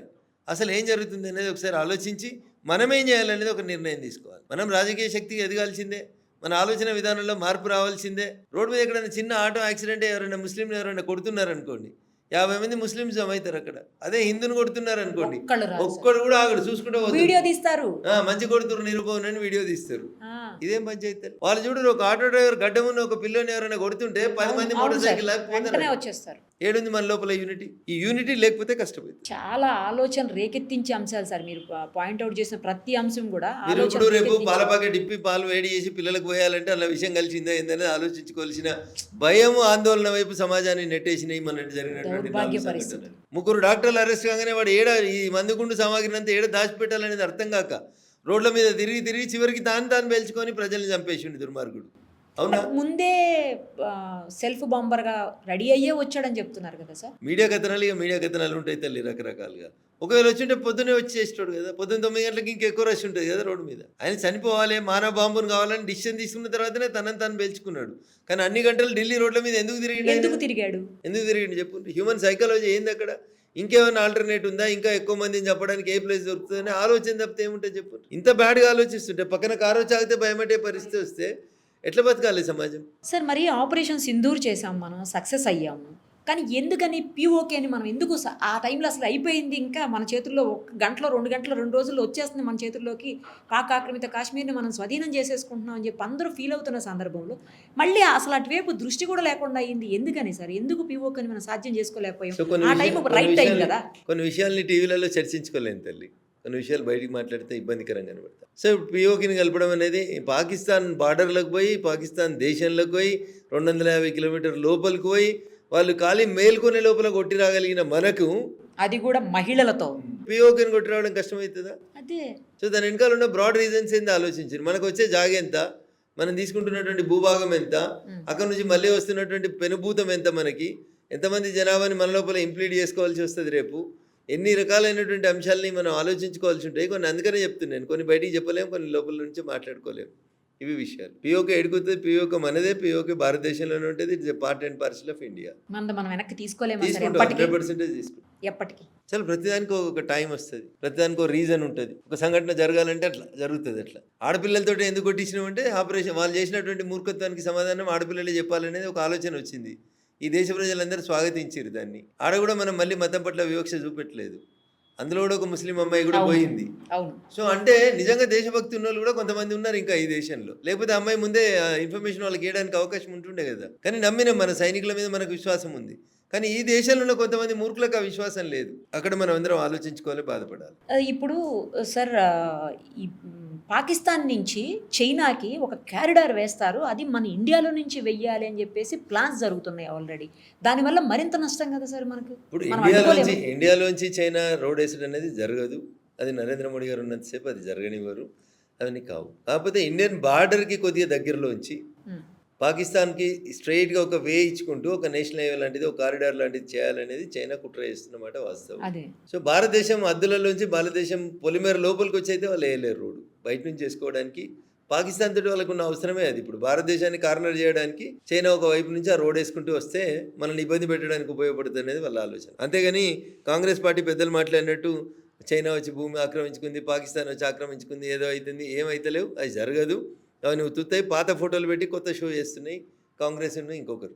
ఇప్పుడు మనం నార్మల్గా చైనాతో బాగానే ఉంటాం కదా సార్, మన పిఎం కూడా మంచిగా ఉంటారు చైనాతో, మన దేశానికి వాళ్ళకి సత్సంబంధాలు ఉన్నాయి. కానీ అయినా ఏంటి వెనక వెన్నుపోటు కుట్రలు ఎందుకు? చైనాని భారతదేశం ఆర్థికంగా ఎప్పుడైతే బీట్ చేస్తుంది అనేటువంటి అనుమానం చైనాకు వస్తుందో మనం స్టేబుల్గా ఉండొద్దని పక్క దేశం కోరుకుంటుంది. మీరు నాకు పోటీ కానంతసేపు నేను మీతో బాగానే ఉంటాను నిరుపమ్ గారు. మీరు ఎప్పుడైతే నా మెదక్ పార్లమెంట్ సీట్ అడుగుతారో అప్పుడు నేను ఖచ్చితంగా ఎదురు తిరగాల్సినటువంటి పరిస్థితిని మీరే కల్పిస్తున్నట్లు లెక్క అన్నట్టు. అట్లా పాకిస్తాన్కి తన మనుగడకి ముప్పు వస్తుంది, తన ఆర్థిక వ్యవస్థకి ముప్పు వస్తుంది, భారతీయులు ఎక్కువ చైతన్యవంతమై భారతీయులు బాగా పనిచేస్తారు, వీళ్ళందరూ ఏమైనా అయితే ప్రపంచంలో మాకు ఇబ్బంది వస్తుంది అని అనుకున్నప్పుడు పాకిస్తాన్లో ఎట్లా ఆలోచిస్తుందో చైనా కూడా అట్లా ఆలోచిస్తుంది. మరోవైపు ట్రంప్ సార్, ట్రంప్ చెప్పినట్టే భారతదేశం నడుస్తుంది, ట్రంప్ చెప్పిన మాటనే మోడీ గారు వింటారు, ట్రంప్ ఏది చెప్తే అదే జరుగుతుంది ఇక్కడ అని చెప్పేసి చాలామంది మాట్లాడుతూ ఉన్నారు. ఎందుకు ట్రంప్ మాట మనం అంతగానో ఎందుకు వినాల్సి వస్తుంది? సో ఈ ప్రచారం మొత్తం దుష్ప్రచారం, తప్పుడు ప్రచారం, ఆధారాలు లేనటువంటి ప్రచారం. కాబట్టి అట్లాంటి ఆధారాలు లేని ప్రచారాల గురించి మనం చర్చ పెట్టుకోవడం ఏముంటుంది తల్లి? మీరు మళ్ళీ చెప్తున్నాను నేను మీకు, పగవని పంచాంగం చెప్పమంటే పగటీలు చచ్చిపోతామని చెప్తాడు, అట్లున్నది. మీరు ఏం చెప్తుంది? పాకిస్తాన్ ప్రేరేపిత మీడియా ఏం చెప్తుంది? పాకిస్తాన్ తోటి పైసలు తీసుకున్న రిపోర్టర్లు ఏం చెప్తారు? ఏం చెప్పాలని కోరుకుంటారు మీరు నిరుపమ్ గారు? వాళ్ళు మనం మంచిగా ఉండాలని ఎందుకు కోరుకుంటారు చెప్పండి? వాళ్ళ ఆలోచన ఎంతసేపు ఈ దేశం మీద ఎట్లా బురద జల్లాలి, ఈ దేశాన్ని ఎట్లా వీక్ చేయాలి, ఎట్లా దీన్ని మతాంతరీకరణ చేసి ఇస్లాంకు మార్చాలి, ఇది తప్ప ఏముంటుంది ముస్లిం పెద్దలకి? సో అందుకని కావాలని ఒక సెక్షన్ ఆఫ్ మీడియాతో కలిసి వాళ్ళు చేస్తున్నటువంటి కుట్ర తప్ప ఇంకొకటి కాదు. కానీ బాగా స్ప్రెడ్ అవుతుంది కదా సార్, ట్రంప్ ఏది చెప్తే అదే నడుస్తుంది, మోడీ గారు ఆల్వేస్ ఆయనకి సపోర్ట్ చేస్తారు, ఇద్దరు ఒకటే అని చెప్పేసి. అయినప్పటికీ మళ్ళీ ట్రంప్ మనకి ఎగెనిస్ట్గానే చేస్తుంటాడు. వాణిజ్య ఒప్పందాలు కావచ్చు, లేకపోతే ట్యాక్సులు కావచ్చు, లేకపోతే వీసా ఇష్యూస్ కావచ్చు, ఏదైనా కూడా మనకి ఎగెనిస్టే చేస్తుంటాడు. మళ్ళీ నిరుపమ గారు, మీరు ఇప్పుడు రఘునందన్ రావు నిరుపమ ఇంటర్వ్యూలు చాలా మంది చూసిన వాళ్ళు ఏమనుకుంటారు, వీళ్ళిద్దరు దగ్గర మిత్రులు అని అనుకుంటారు. నిరుపమ ఏం చెప్తే రఘునందన్ అది చేస్తాడు అనుకుంటారు. సో కానీ ప్రొఫెషనల్గా మనం ఎంతవరకు ఉండాలో అంతవరకే ఉంటాం. ఇంకొకరి విషయాలలో, పర్సనల్ విషయాల్లో ఎవరైనా జోక్యం చేసుకోము, ఎవరైనా పలకరించుకోము, అసలు ఎవరికి అట్లాంటి అవసరాలు కూడా లేవని నేను అనుకుంటాను. మరి బయట నుంచి చూసినప్పుడు ఏమనుకుంటారు? ట్రంప్కి ఎలక్షన్ క్యాంపెయిన్ అవసరం ఉన్నప్పుడు అక్కడ భారతీయులు ఎక్కువ మంది అవసరం ఉన్నారు కాబట్టి మోడీ గారిని పిలిచిండు. ఇప్పుడు అవసరం తీరిపోయింది కాబట్టి మన వాళ్ళందరూ ఓట్లేస్తే ఆయన గెలిచిండు కాబట్టి ఇలా ఆయన కొత్త నాటకాన్ని, కొత్త రూపాన్ని చూపిస్తూ ఉన్నాడు. సో హౌ కేర్ఫుల్ అనేది మనం నెక్స్ట్ ఎలక్షన్స్కి మనం బుద్ధి చెప్తాం. మన వాళ్ళు చెప్తారు, మీరేం బాధపడకండి. అయినా 2 సార్ల కంటే ఎక్కువ అమెరికా అధ్యక్షుడు ఉండదు కాబట్టి ట్రంప్ మళ్ళీ ఎలక్షన్లకు ఉండడు. ఆయన సరే జనం ఓట్లేస్తే గెలిచినాడు, బట్ ఆయన చెప్పినట్టు మోడీ గారు వింటారనేది తప్పు. మోడీ గారు ఎవరి మాట వినరు. మోడీ గారు ఏది ఈ దేశానికి హితమవుతుందో, ఏది ఈ దేశానికి మంచి జరుగుతుందో దాన్నే చేస్తారు. మరి ప్రతిపక్షాలు ఎందుకు సార్ పదే పదే మోడీ గారిని ఎందుకు అలాగా? మోడీ గారు మంచోడు అని ప్రతిపక్ష నాయకుడు చెప్పిండు అనుకోరి, ఈ ఎలక్షన్లలో వాళ్ళకి ఎవరు ఓటు వేస్తారు? ఎవరు వేయరు కదా. అందుకని ఏ ప్రతిపక్ష నాయకుడు కూడా పలానా పార్టీ మంచిగా చేసిందని చెప్పాడు, తిడితేనే ఉంటాడు. ఎందుకంటే ఆయన మనుగడకే ప్రమాదం వస్తుంది. ఆయన మాట చెప్పిండు అనుకోరు, ఆయనకు మనుగడనే ఉండదు కదా. కాంగ్రెసే మంచిదని టీఆర్ఎస్ అన్నది అనుకోరు, ఇక మరి టీఆర్ఎస్ అని ఎందుకు ఓటు వేయాలని అంటారా అన్నారా? ఇక ఇది కూడా అంతే, కామన్ సెన్స్ అండ్ లాజిక్. అలాగే రాహుల్ గాంధీ గారు ఈ మధ్యకాలంలో ఓట్ల విషయంలో చాలా పెద్ద ఎత్తున ఉద్యమాన్ని, పెద్ద ఎత్తున మాట్లాడుతున్నారు. ఆయన చాలా అంశాలు లేవనెత్తుతున్నారు. వాటికి సరైన ఆన్సర్ ఇచ్చేటువంటి పరిస్థితి బీజేపీ నేతల దగ్గర కానీ, నాయకుల దగ్గర కానీ లేదు అని అంటున్నారు. మీరేమంటారు? బీజేపీ ఎందుకు ఇస్తుంది తల్లి? Is allegation is against election commission. బీజేపీయే కదా నడిపిస్తుందని ఆయన. ఎలక్షన్ కమిషన్ చేసే పని బీజేపీ ఎందుకు చేస్తుంది? నేను అదే చెప్పినట్లే ఎలక్షన్ కమిషన్ చేస్తుందని కదా ఆరోపణ. సరే అనుకుందాం నిరుపమ్ గారు ఒక నిమిషానికి. మరి మాకంటే ముందు 55 సంవత్సరాలు ఈ దేశాన్ని మీరే పాలించారు కదా. 2004 నుంచి 14 దాకా మీరే కదా ప్రధానమంత్రి. మరి మమ్మల్ని ఎందుకు రానిచ్చారు? కాంగ్రెస్ చెప్పినట్టు ఎలక్షన్ కమిషన్ ఇనేది ఉంటే గుజరాత్లో 7 సార్లు బీజేపీ ఎందుకు ముఖ్యమంత్రి అవుతుంది? కాదు కదా, కావద్దు కదా. మరి ఎట్లయింది? ఇప్పుడు మేము ఎలక్షన్స్ పెట్టినప్పుడు మేము అధికారంలోనే పెట్టినామా? పెట్టలే కదా. సరే 2014 దాకానైతే మీరే ఉన్నారు కదా అధికారంలో. 14లో ఎలక్షన్స్ మీరే పెట్టిరు కదా. సరే 19లో మేము పెట్టి ఉంటాం, 23లో మేము పెట్టి ఉంటాం. బట్ మీరైతే 2004 నుంచి 2014 దాకా మీరే పెట్టిరు కదా ఎలక్షన్స్. మరి అప్పుడు ఎందుకు ఇది చేయలేదు? అంటే అప్పుడు మీరు నడిపిస్తే నడిచింది ఎలక్షన్ కమిషన్? మీరు చెప్తే విన్నదా? మోడీ గారు వచ్చినాక వచ్చింది ఎలక్షన్ కమిషన్ అనేది ఈ దేశంలోకి. మాకంటే ముందు లేదా ఎలక్షన్ కమిషన్? వాళ్ళ పనితీరు ఎట్లుంది, ఇప్పుడు ఎట్లుంది ఒకసారి చూడండి. కాబట్టి ఇవన్నీ ఆడలేక మధ్యలో ఉన్నాయని అనవసరమైనటువంటి బదనామం తప్పితే ఇంకొకటి కావాలి. ఒకసారి స్టేట్కి వద్దాం సార్. రఘునందన్ గారికి మాట్లాడే అన్ని రకాలుగా ఎలా అయినా మాట్లాడగలరు రఘునందన్ గారు, అందరినీ మెప్పించగలరు. రఘునందన్ గారికి పూర్తి స్థాయిలో నాలెడ్జ్ ఉంది అన్ని విషయాల్లో కూడాను. ఆయన అన్నింటిలో నెంబర్ 1. కానీ ఎందుకని బీజేపీ అధ్యక్షులుగా రాలేకపోతున్నారు అని చాలామంది అభిమానులు వాళ్ళల్లో వాళ్ళు మదన పడుతున్నటువంటి పరిస్థితి. నాతో కూడా మాట్లాడారు. అందుకే నేను ఈ క్వశ్చన్ మిమ్మల్ని అడుగుతున్నాను. సో పార్టీకి అధ్యక్ష పదవి ఒకటే ఉంటుంది నిరుపమ్ గారు. ఆశపడడం చాలా మంది ఆశపడుతుండొచ్చు. పార్టీ ఎవరిని ఏ టైంలో ఎప్పుడు ఎక్కడ ఉంచాలో పార్టీకి బాగా తెలుసు. అందుకని చెప్పి పార్లమెంట్లో మా సేవలు వాడుకుందాం అనుకుంటారు కాబట్టి ఇక్కడ పార్టీ అధ్యక్షునికి అవకాశం ఇవ్వకపోవచ్చు. అట్లా ఎందుకు తీసుకోవాలి పాజిటివ్? కాబట్టి ఇది జరిగింది, దీనివల్ల లాభమా నష్టమా అని అనుకుంటే నేను కర్మ సిద్ధాంతాన్ని నమ్ముతాను. భగవద్గీతలో శ్రీకృష్ణుడు అర్జునునికి చెప్తాడు, కర్మానుసారే బుద్ధి. మన వాళ్ళు చాలా మంది అంటుంటారు రాత్రి 9 నుంచి ఆయన్నే డ్రైవింగ్ చేసిండు, నిద్ర అవుతుందని ఇప్పుడే 5 నిమిషాల ముందే డ్రైవర్ మారి అటుకెళ్ళి ఇటు వచ్చిండు, పాపం డ్రైవింగ్ చేసినా ఏం కాకపోతుండే ఈ పక్క బతుకుతుండే అని అనుకుంటారు. ఆయన కర్మ అట్లా ఉంది కాబట్టి ఆయన ఆ టైంకి స్టీరింగ్ వదిలేసి ఇటు పక్క వచ్చి కూర్చున్నాడు. ఆ డ్రైవర్కు బతకాలని ఉంది, వాడు కర్మ అట్లా ఉంది కాబట్టి వాడు ఇటు వచ్చిండు. దాన్ని కూడా మనం ఇంకో రకంగా అనుకుంటాం అన్నట్టు. అరే 5 నిమిషాలు అయితే అయిపోతుండే, ఇంటికి చేరుతుంటివి, పాపం గీడైంది యాక్సిడెంట్ అనుకుంటారు. ఆ పాపం గానే ఉంది, ఆ పాపం గాడికి అయిపోవాలని ఉంది కాబట్టి గానే పాపం అయిపోయింది. అట్లా ఇది కర్మ, ఈ కర్మని నమ్మాల్సిందే. సో అట్లా ఈడ మంచి జరిగిందా, ఆడ మంచి జరిగిందా, ఏడ మంచి జరిగిందా అనేది పక్కకు పెట్టేరు. నిన్నటికంటే ఈరోజు మంచిగా ఉన్నారు, రేపు ఇంకా మంచిగా ఉంటారు. ఇది నమ్మండి, ప్రశాంతంగా ఉంటారు. అంతే, దేని గురించి ఎక్కువ టెన్షన్ పడదు. అట్లా జరగాల్సిందని ఆపే శక్తి మీకుందా? లేదు. ఆపుతారా? ఆపలేము. పోనీ ఏదైనా ఎవరన్నా ఆపుతారా? పోలీసు వాళ్ళని ఆపిర్రా? ఎవరు ఆపలేరు. సో అందుకని there are certain things which are inevitable. దాన్ని మీరు ఏం చేసినా ఆగది. సునామీ ఉంది, ఎవరైనా ఆపగలుగుతారా? ఎర్త్క్వేక్ ఉంది, ఎవరైనా ఆపగలుగుతారా? బోయింగ్ విమానం కూలిపోయేది ఉంది, ఆపిర్రా? ఏం చేయగలిగారు నిరుపమ గారు? సో అందుకని నేను ఏమంటున్నా అంటే కర్మ సిద్ధాంతాన్ని నమ్మాల్సిందే. అంటే సార్ ఆల్వేస్ పాత తరం వాళ్ళనే పెడతారు, సీనియర్స్ని. ఎందుకు లేటెస్ట్ జనరేషన్స్ని మీలాగా జనాలతోటి ఉండే వాళ్ళని ఎందుకు తీసుకోరు ఆ పదవిలోకి అనేది కొంతమంది క్వశ్చన్ చేస్తున్నారు. తప్పకుండా తీసుకుంటారు, అప్రోప్రియేట్ టైం వచ్చేదే కావాలి, ఓపిక ఉండాలి. రాజకీయం అంటేనే ఓపిక. కడప ముంగట బండి ఉంటుంది, తొక్కుడు బండి అంటారు ఊర్లలో. ఒక ఆయన బురద దొక్కొచ్చి ఇట్లా రాస్తాడు చెప్పులు, ఒక ఆయన పెండ దొక్కొచ్చి రాస్తాడు, ఒక ఆయన ఇంకొకటి ఉత్తకాలతో వచ్చి రాస్తాడు. ఆ బండి వల్ల ఏమనేది, ఎంతమంది దొక్కినా తొక్కులాగానే ఉంటుంది, అట్లే ఉంటుంది. అట్లా దానికి ఎంత ఓపిక ఉంటుందో రాజకీయాలలో ఉంటే అంత ఓపిక ఉండాలి. ఏం పోల్చి చెప్పారు సార్ అసలు. ఇంటి ముంగట కడప ముంగట ఉన్న బండిని ఎన్ని రకాలుగా దొక్కుతారు మీరు? బండాలకి వెళ్ళిపోతుంది, ఇంటి ముందుకి వెళ్ళిపోలేదు కదా. దానికి ఎంత ఓపిక ఉంటుందో అట్లా మనకు కూడా అంత ఓపిక ఉంటేనే ఎదుగుతారు, అట్లా లేకపోతే ఎదగలేరు. పాలిటిక్స్లో ఓపిక లేకపోతే ఎదగలేరు. పంచాయతీ ఎలక్షన్స్ వచ్చాయి సార్, ఏంటి పరిస్థితి? పార్టీ సింబల్ లేకుండా జరిగేటువంటి ఎలక్షన్స్ అవి. అయినా సరే క్యాండిడేట్స్ పలానా క్యాండిడేట్ పలానా పార్టీ నిరుపమారు, మీరు ఇప్పుడు ఎవరైనా గెలవనియండి, ఏడాది లోపల వాళ్ళంతా అధికార పార్టీలోకే పోతారు. ఎందుకంటే ఊర్లో మోరి కట్టాలంటే పైసలు కావాలి, ఊర్లో రోడ్ వేయాలంటే పైసలు కావాలి. ఇవన్నీ కూడా లోకల్లో ఉండేటువంటి స్థానిక సంస్థలకు సంబంధించిన నిధులు కేంద్రంకి వెళ్ళి మేము ఇస్తాం. కానీ ఏం చెప్తారు, ఇవి బీజేపీ ఇచ్చిందని చెప్పారు కదా. అందుకని అధికారంలో ఉన్న పార్టీ దగ్గరికి వస్తే 2 రూపాయలు వస్తాయి, 2 పనులు అవుతాయి, నేను సర్పంచ్ గెలిచిన ఊరికి ఏదో చేయాలనే పనులతో అందరూ ఆడిపోతారు. ఉదాహరణకి ఎవరైనా సర్పంచ్ మొండిగా నిల్చొని నేను కాంగ్రెస్ అనో నేను బీఆర్ఎస్ అనో ఏదో ఒక పార్టీకి ముద్రేసుకున్నాడు అనుకో, అప్పుడు ఆ రాష్ట్రంలో అధికారంలో ఉన్న పార్టీ కాక వేరే పార్టీ కూడా అయితే ఆ సర్పంచ్ని పనిచేయనియరు, చెక్ పవర్ రద్దు చేస్తారు, డిపిఓతో ఎంక్వైరీ చేపిస్తారు, ఆయన సర్పంచ్ పదవి సస్పెన్షన్లోకి వస్తుంది, ఉప సర్పంచ్ సర్పంచ్ అవుతాడు. ఇన్ని బాధలు ఉంటాయి. అందుకని కష్టపడి గెలిచినాం కదా, ఏది గాలేటు ఉంటే అటు ఉందాలే అనుకుంటాడు. మళ్ళీ ఎలక్షన్లు వచ్చినప్పుడు ఏం చేయాలో చేస్తాడు. ఇప్పుడు ఇదే విషయంలో ఎలక్షన్ ఎవరైతే పార్టీలు మారారో ఈ పార్టీలు ఫిరాయించినటువంటి ఎమ్మెల్యేల విషయంలో ఇష్యూ నడుస్తూ ఉంది కదా సార్. మన రాష్ట్రంలో ఎందుకు కొలికి రావట్లేదు, వేరే స్టేట్స్లో వస్తున్నాయి కదా. నేను ఒక మాట మీకు గుర్తు చేయాలి ఈ సందర్భంలో. 2004లో గౌరవనీయులు దివంగత రాజశేఖర రెడ్డి గారు ముఖ్యమంత్రి. అప్పుడు టీఆర్ఎస్కి గెలిచిన 10 మంది ఎమ్మెల్యేలు కాంగ్రెస్ పార్టీలో జాయిన్ అయ్యారు, ఇంక్లూడింగ్ జగ్గారెడ్డి గారితో సహా. టీఆర్ఎస్లో గెలిచి కాంగ్రెస్లో జాయిన్ అయ్యారు వీళ్ళంతా. వీళ్ళని డిస్క్వాలిఫై ఏమని చెప్పి టీఆర్ఎస్ తిరగడం మొదలుపెట్టింది, కంప్లైంట్ చేయడం మొదలుపెట్టింది. మేమే ముఖ్యమంత్రి, మాదే రాష్ట్రం కదా, మాకెవడు ఎదురుంటాడని పోయినారు. అంతా అయిపోయిన తర్వాత సుప్రీంకోర్టుకు పోయారు, హైకోర్టుకు పోయారు, రకరకాల ఇష్యూస్ చేసారు. అంతా అయిపోయినాక ఏం జరిగింది, ఇంకో 2 రోజులైతే శాసనసభ రద్దు అవుతుంది అనగా స్పీకర్ సురేష్ రెడ్డి గారు జడ్జిమెంట్ ఇచ్చారు. ఏమని సార్? ఒక ఇద్దరిని డిస్క్వాలిఫై చేసి ఒకరిద్దరిని పోటీ చేయొద్దని చెప్పి అట్లా ఏదో ఒక జడ్జిమెంట్ ఇచ్చినారు. ఎప్పుడు ఇచ్చినారు? 2 రోజులైతే శాసనసభ టెన్యూర్ ముగుస్తుంది అనగా ఇచ్చారు. ఏం లాభం దానివల్ల? ఇప్పుడు ఏదో అందరూ గోల చేస్తున్నారు, ఈ బై ఎలక్షన్ వస్తుంది, ఆ బై ఎలక్షన్ వస్తుంది, ఏదో ఒక బై ఎలక్షన్ వస్తుంది. మొన్న కోర్టులో కూడా గవర్నమెంట్ రిటైర్డ్ అయినటువంటి సుప్రీంకోర్టు జడ్జి గారు కూడా గవాయి గారు ఒక మాట, కేసు ట్రయల్ చేస్తున్నప్పుడు ఒక మాట అడిగారు, 1 జనవరికి ఏడుందాం అనుకుంటారు మీరు అని ఒక స్పీకర్ని అడిగారు. అడగొచ్చాను నిరుపమ గారు, అది ఏంటి సార్ అట్లా? నేను ఒక లే మ్యాన్ అడుగుతున్నాను, నేను ఎక్కువ చదువుకోలేదు, నేను ఒక ఏలుముద్రునే అనుకోండి. ఒక జడ్జి గారు ఒక స్పీకర్ని 1వ తారీఖు జనవరికి మీరు ఏడు ఉందాం అనుకుంటారు అని అడుగు, ఇట్లా ఉంటావా లేకపోతే అక్కడ ఉంటావా అన్నట్టు. ఏంటి అసలు అది? అదే ఎవరికి అర్థం కాలేదు సార్ ఆ క్వశ్చన్. అసలు ఈ రోజు ఆ సుప్రీంకోర్టు జడ్జి గారు రిటైర్డ్ అయ్యారు. జనవరి 1 రోజు ఈ స్పీకర్ ఇట్లే ఉంటాడు. మీరేడు ఉన్నారని ఎవరైనా అడుగుతారా జడ్జిని? అడగకూడదు కదా. మళ్ళీ మొత్తం గుండీలు పెట్టుకొని మిలాడ్ అనాలి కదా, ఓ కనబడే దేవుడు అనాలి కదా. అది ఎట్లా జస్టిఫై అవుతుంది? అంటే ప్రజలు ఆలోచించుకోవాలండి. ఇట్లా వ్యవస్థలు ఈ దేశ ప్రజాస్వామ్యం లోపల డాక్టర్ బిఆర్ అంబేద్కర్ గారు రాసినటువంటి రాజ్యాంగంలో 4 వ్యవస్థలు ఎవరికి వాళ్ళే ఉండాలని చెప్పిండ్రు. లెజిస్లేషన్ వేరే ఉంటుంది, జ్యుడిషియరీ వేరే ఉంటుంది, జర్నలిస్టులు వేరే ఉంటారు. ఇట్లా ఒక్కొక్క వింగ్ 4 వింగులను ఏర్పాటు చేసి ఈ 4 వింగులు స్వతంత్రంగా పనిచేస్తాయి అని చెప్పారు. ఒకరి పనిలో ఇంకొకరు కాలు దూర్చొద్దు అన్నారు. ఉద్యోగస్తులు ఉంటారు, ప్రభుత్వ ఉద్యోగస్తులు, లెజిస్లేటివ్ పని వాళ్ళకి వచ్చిన తర్వాత వాళ్ళ పని వాళ్ళే చేసుకుంటారు కదా. ఇట్లా ఒక వింగ్కి ప్రత్యేకంగా కొన్ని విధులు ఉన్నప్పుడు మళ్ళీ పక్కన ఉన్న పనిలో మనం ఏళ్ళు ఎందుకు పెట్టాలి, కాలు ఎందుకు పెట్టాలి?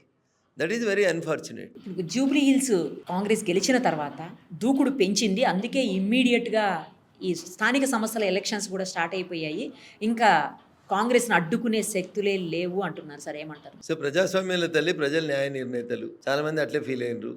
దుబ్బాకలో రఘునందన్ అనేటువంటి బై ఎలక్షన్ గెలిచే కంటే ముందు దాకా టీఆర్ఎస్ పార్టీని ఎవడైనా ఓడగొడతాడని అనుకుర్రా? నిరుపమ్ గారు ఓటమి లేదు అండ్రి, 6 అడుగుల బుల్లెట్ అన్రి, అన్న ఏడ కాలు పెడతాడో ట్రబుల్ షూటర్ అన్రి. మరి ఏమైంది షూటు? జనం ఎట్లా రివర్స్ కొట్టిరు? కాబట్టి ఇదేదో మేము చెప్పినట్టు జరుగుతుందని అనుకోవడం తప్పు. ప్రజలు మీకంటే నాకంటే తెలివిగా ఆలోచిస్తారు, తెలివిగా ఓట్లేస్తారు. మీరు అసలు డిపాజిట్స్ కూడా కోల్పోయి అత్యంత ఘోరంగా ఓడిపోయారు, ఎవరు బాధ్యత తీసుకుంటారు? మీతో సహా అందరూ అక్కడ ప్రచారానికి వచ్చారు, అయినప్పటికీ కూడా క్యాండిడేట్ ఓడిపోతే ఎవరు బాధ్యత తీసుకుంటారు? ఇప్పుడు అది మొదటి బాధ్యత క్యాండిడేట్ తీసుకోవాలి, తర్వాత పార్టీ తీసుకోవాలి. అందరిది పార్టీ అంటే మా అందరిది సమిష్టి బాధ్యత. ఎందుకు ఓడిపోయిందని ఏమైనా అనాలిసిస్ జరిగిందా సార్? అంత దారుణంగా ఎందుకు ఓడిపోయారని? క్యాండిడేట్ని కొంచెం తొందరగా డిక్లేర్ చేస్తే బాగుంటుండే అనేది ఒక అభిప్రాయం వచ్చింది. అందరితో కలిసి చర్చించుకొని ఇప్పుడున్న క్యాండిడేట్ సూటబుల్ అనుకుంటే ఆయనకి ఇవ్వాలి, సూటబుల్ కాకపోతే వేరే వాళ్ళకి ఇవ్వాల్సింది ఉండే. అట్లా చేయకపోవడం తప్పు అనేది ఒకటి అనుకుంటాం. So any we'll sit for a meeting, అప్పుడు తప్పకుండా చర్చకు వస్తుంది. ఇంకా దాని మీద అవ్వలేదా సార్? సమీక్ష కాలేదు తల్లి, కాలేదు. అంటే ఎలక్షన్ అయిపోయి కూడా చాలా రోజులు అయింది కదా సార్? చేస్తారు, ఇంకా తొందరలోనే పెట్టుకుంటారు. పార్లమెంట్ ఉంది కదా, మళ్ళీ మాకు ఈ అడవుడి ఇదంతా చూసుకున్న తర్వాత పెడతారు. ఇక ఒక్కసారి కవిత గారికి వద్దాం సార్. కవిత గారు ఏంటి ఆవిడ చేస్తున్నటువంటి వ్యాఖ్యానాలు? గతంలో కూడా మీరు అదే పార్టీ నుంచి వచ్చున్నారు కాబట్టి మీకు అక్కడ ఆవిడ చెప్తున్నాయన్నీ నిజమే అని అనిపిస్తుందా, లేకపోతే నిజమేనా? అసలు ఏంటి అదంతా? కేవలం ఆవిడ కోపంతో, కసితో ఆ ఫ్యామిలీ మీద, ముఖ్యంగా హరీష్ గారి మీద వ్యతిరేకతతో ఆవిడ మాట్లాడుతున్నారని అనుకోవాలా, లేకపోతే అందులో ఏమాత్రమైనా నిజం ఉందని అనుకోవాలా? 2-3 విషయాల్లో కవిత గారు చాలా క్లారిటీ ఉన్నారు. ఒకటి, ఆమెను ఇంట్లోకి వెళ్ళి పంపించడం లోపల హరీష్ రావు గారి పాత్ర ఎక్కువ ఉంది కాబట్టి హరీష్ రావు గారి మీద బదిలా తీసుకోవాలనేది ఫస్ట్ కనబడుతుంది. అది రెండోది, మళ్ళీ ఎప్పుడైనా అవకాశం వస్తే పార్టీలో పోవాలి, అన్నతో కలిసి అన్నను ముఖ్యమంత్రిని చేయాలి, భావన నిలగొట్టాలనేది ఆమె ఆలోచన అయి ఉంటుంది. 2, 3 సమస్యల మీద నేను మాట్లాడుతున్నా అంటది. జనం ఎందుకు నమ్ముతారు కవిత గారు మిమ్మల్ని? సమస్యల మీద మీరు మాట్లాడేది ఉంటే 10 ఏళ్ళ అధికారంలో ఉన్నప్పుడు ఎందుకు మాట్లాడలేదు? తొలి క్యాబినెట్లో 2014 నుంచి 2018 దాకా ఒక మహిళా మంత్రి కాలేదు. ఆ రోజు ఎందుకు మాట్లాడలేదు కవిత?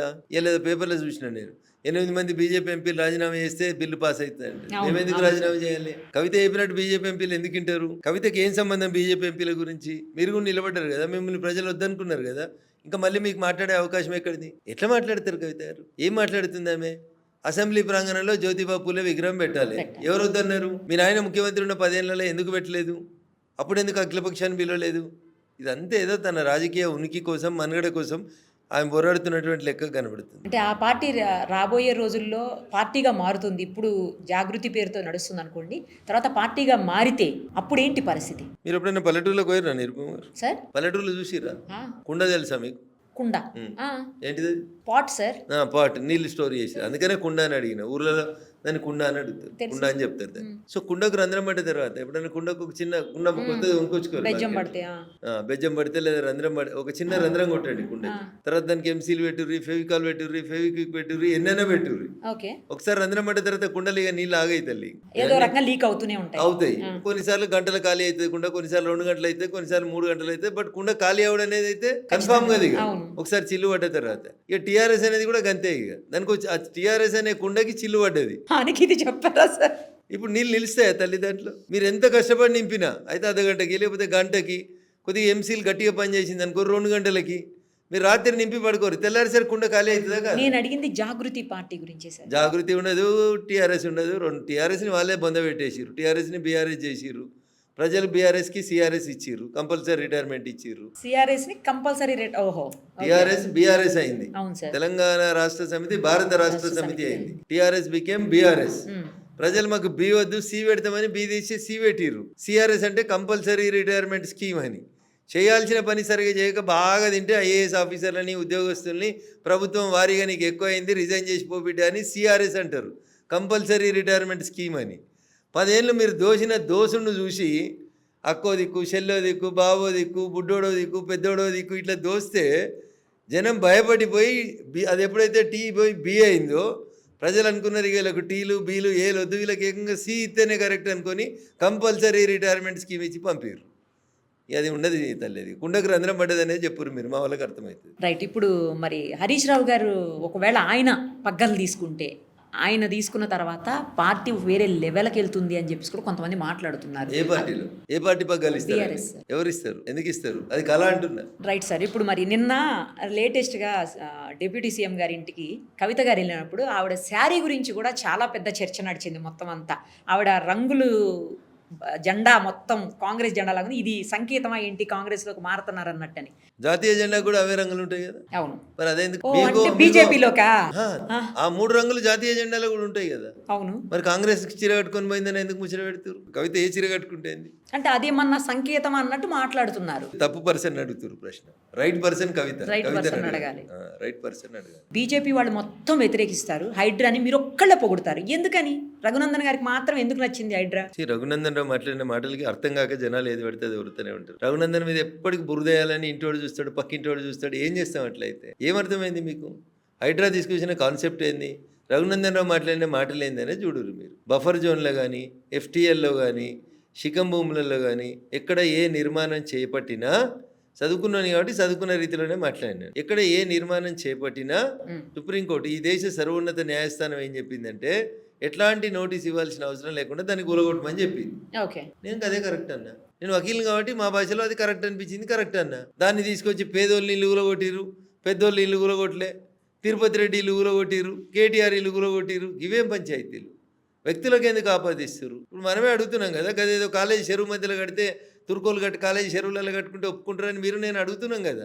మరి చెరువులు ఏది కట్టినా తీసేయమనేది హైడ్రా. అంతవరకే పని చేయమని నేను కోరుకుంటున్నా. తప్పేంది? పేదోళ్ళు కట్టుకున్నారు, పేదోళ్ళు ఇల్లు ఎట్లా తీస్తారు? వాళ్ళకి వేరే ఇల్లు ఇవ్వమని చెప్పుండ్రి, ఆల్టర్నేట్ ఇల్లు ఇవ్వమని చెప్పుండ్రి. 100 గజాలు ఇచ్చి ఇల్లు కట్టి ఇవ్వమని ప్రభుత్వాన్ని. గద అడగకుండా చెరువు కట్టం, నీళ్లు కట్టి చెరువు కట్టం, ఇల్లు కట్టి చెరువు కట్టం, ఇంకేదో కడితే ఉత్తరాఖండ్లో ఏమైంది, వయనాడులో ఏమైంది? తెల్లారి సరికట్లా కొట్టుకుపోతారు, మునిగిపోతారు. వాయనాడులో ఆ ఇల్లు తొలగించమని ఒక కమిటీ నివేదిక ఇచ్చింది, తొలగించలేదు. 3 ఏళ్ళు అయింది, కొట్టుకుపోయారు, మునిగిపోయినరు.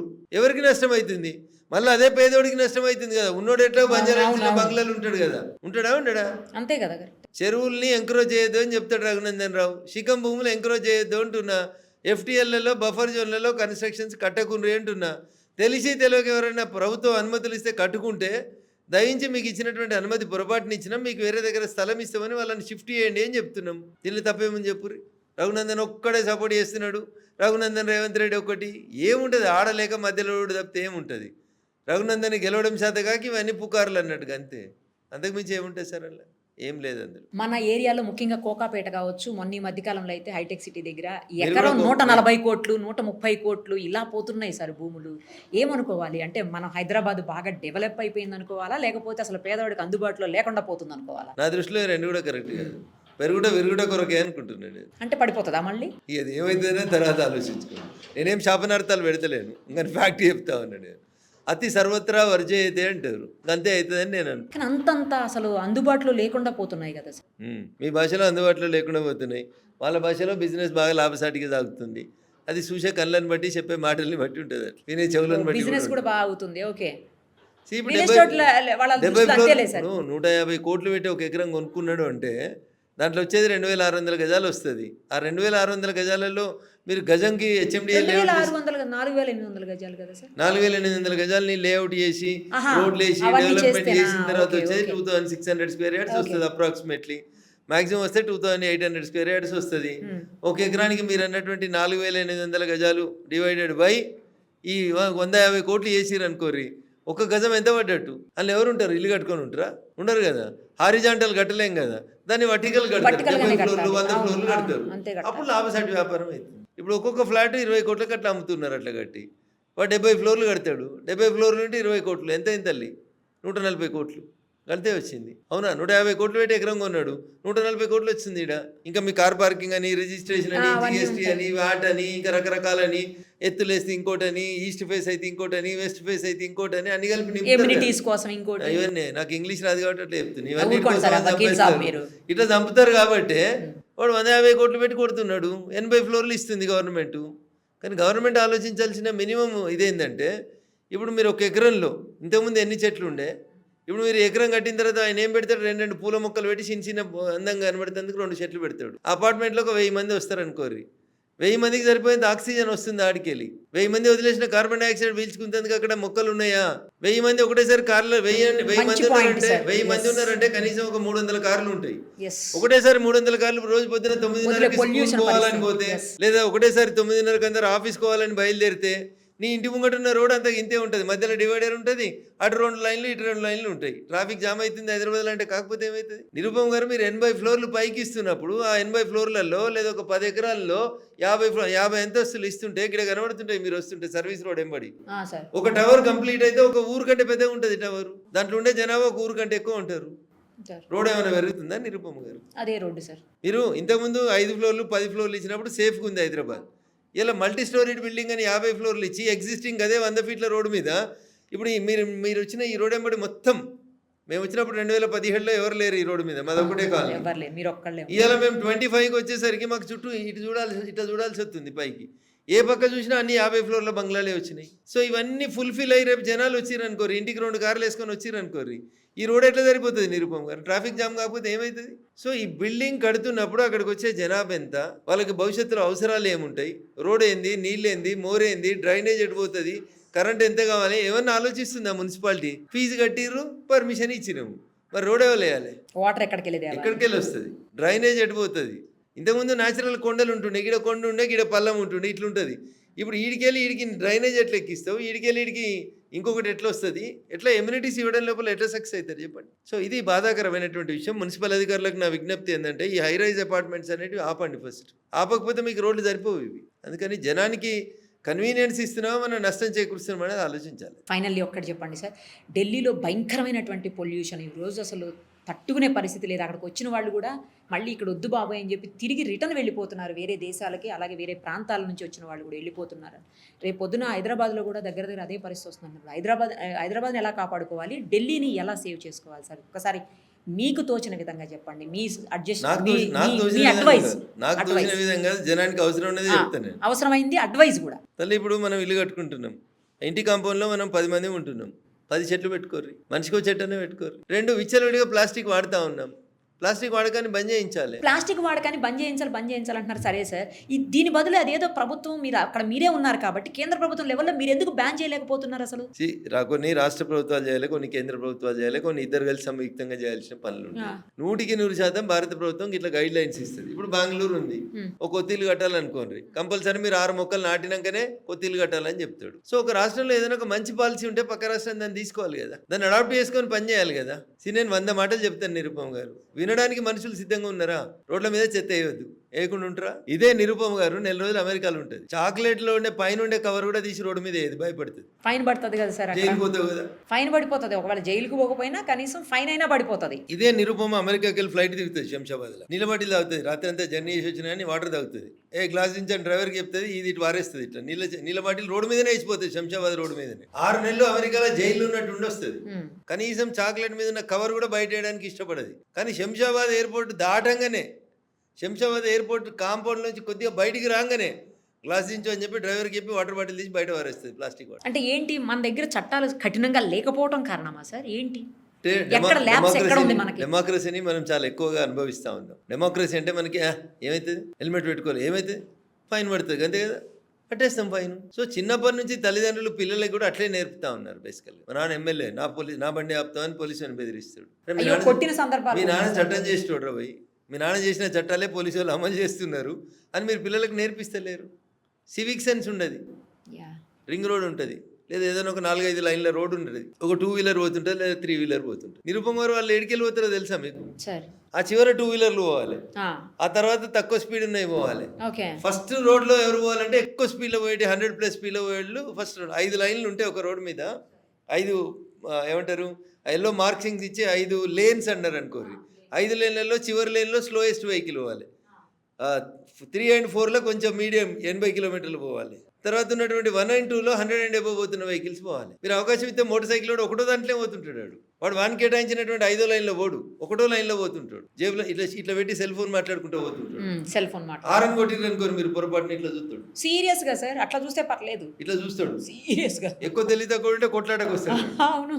సో నీకు లైసెన్స్ ఇచ్చేటప్పుడు నీకు ఎంవీఐ నిన్ను పిలిచి, బాబు ఇగో ఇవి నిబంధనలు, కారు నడిపితే ఇట్లా నడపాలి, సీట్ బెల్ట్ పెట్టుకుంటే ఇవి లాభాలు ఉంటాయి, ఇగో 5 లేన్లు ఉంటాయి రోడ్డు మీద, మీరు నడవాల్సింది 5వ లేన్లా 1వ లేన్లో నడవాల్సిన స్పీడ్ వెహికల్స్ మీకు ఎవరైనా చెప్పిర్రా? ఎవరైనా మోటార్ వెహికల్ ఇన్స్పెక్టర్ లేదు అస్సలు.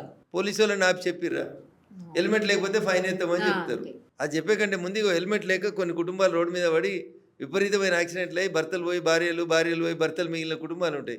2 వీడియోలు ఆడ టీవీలో వేసి చూపెడితే అయిపోతుంది కదా. అరే నువ్వు కూడా ఇట్లా పోతే రేపు నీ పిల్లలు అడక తింటారు ఏదో అని చెప్పాలి. మీరు జనాల ఆలోచన విధానం లోపల మార్పు తీసుకురావాలని చెప్తా ఉన్నా నేను. చట్టాన్ని ఇంకొంచెం స్ట్రిక్ట్గా ఇంప్లిమెంట్ చేయాలని చెప్తా ఉన్నాం. ఇవి చేయకపోతే ఎక్కడైనా మంచి జరుగుతుంటే దాన్ని మనం చూసి నేర్చుకోవాలని చెప్తాను. ఇప్పుడు అంత పెద్ద బిల్డింగ్ కడతాడు, 50 ఫ్లోర్ల బిల్డింగ్ కడుతున్నాడు. పొద్దున్న లేస్తే సిమెంట్ దుమ్ము, మట్టి దుమ్ము, 100 రకాలైనటువంటి దుమ్ములు రోడ్డు మీద పడతాయి.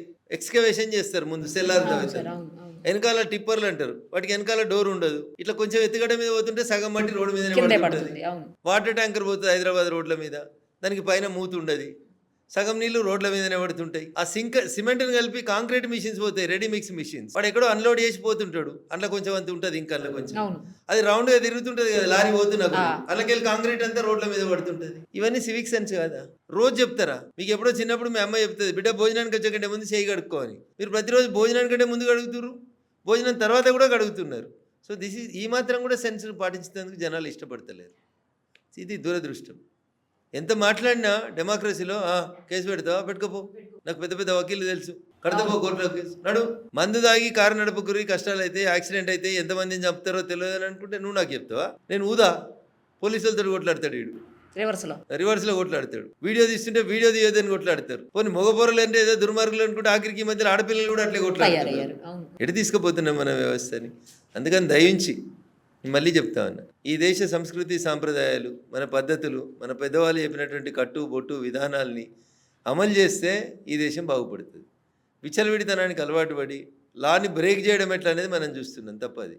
లాను ఎట్లా అమలు చేయాలి, అమలు చేసే వాళ్ళకి మనం ఎట్లా సహకరించాలనే ఆలోచన లేనంతసేపు ఎన్ని చట్టాలు వచ్చినా, ఎంతమంది పోలీసు వాళ్ళు వచ్చినా, ఏమొచ్చినా ఏం గత్తల్లి. నేను ఒక మాట చెప్పి చివరికి ముగిస్తామని ఇంటర్వ్యూ. టిఎన్ శేషన్ అని భారతదేశానికి ఒక ఎన్నికల అధికారి ఉండే, చాలా పెద్ద ఆయన. సో టిఎన్ శేషన్ గారు వచ్చే కంటే ముందు ఎలక్షన్లు వచ్చినాయంటే తెల్లారిసరికి మీ గోడ తెల్లగా ఉంటే బయట ఎవడు ఇష్టం ఉన్న పార్టీ పేరు గుర్తు అన్ని రాసిపోదురు మీ ఇంటి మీద, గోడల మీద రాతలు రాసిపోదురు.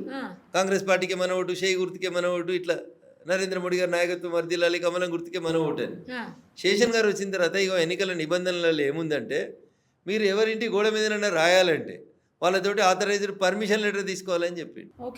నేను చెప్తలేను, కొత్తగా ఈ చట్టం నుండి చూడు రేని అమలు చేసిండు. ఒక అధికారి కష్టపడితే రాత్రి 10 తర్వాత ప్రచారం బంద్ అంటే ఇప్పుడు బంద్ అవుతుంది. లౌడ్ స్పీకర్లు ఉండొద్దంటే తక్కువ వాల్యూమ్ తోటి పెడుతున్నారు. అవునా?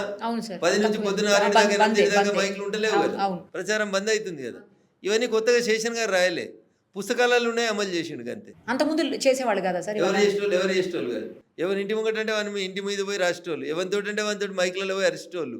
అద్దు ఉండేది కాదు. ఎమ్మెల్యే సభ వస్తే రాత్రి 12 అంటే 12 దాకా స్పీచ్ ఇచ్చేటోడు. అదేంటంటే ఎమ్మెల్యే మాట్లాడుతుండు. కానీ టిఎన్ శేషన్ గారు వచ్చినాక ఎన్నికల నిబంధనలు అన్నింటినీ దేశ ప్రజలందరికీ అర్థమయ్యేలాగా చెప్పిండు. నాకు ఇష్టం లేకుండా నా ఇంటి మీద రాసిపోయారు అనుకో, నేను కేసు పెట్టే అధికారం కూడా నాకు చూపించిండు. బాగా మారినాం, ఇంకా మారాలి. ఇంకా మారాలంటే ఇంకొంచెం మన బుద్ధి ఆలోచన విధానం లోపల మార్పు రావాలి, సివిక్ సెన్స్ కొంత ఉండాలి.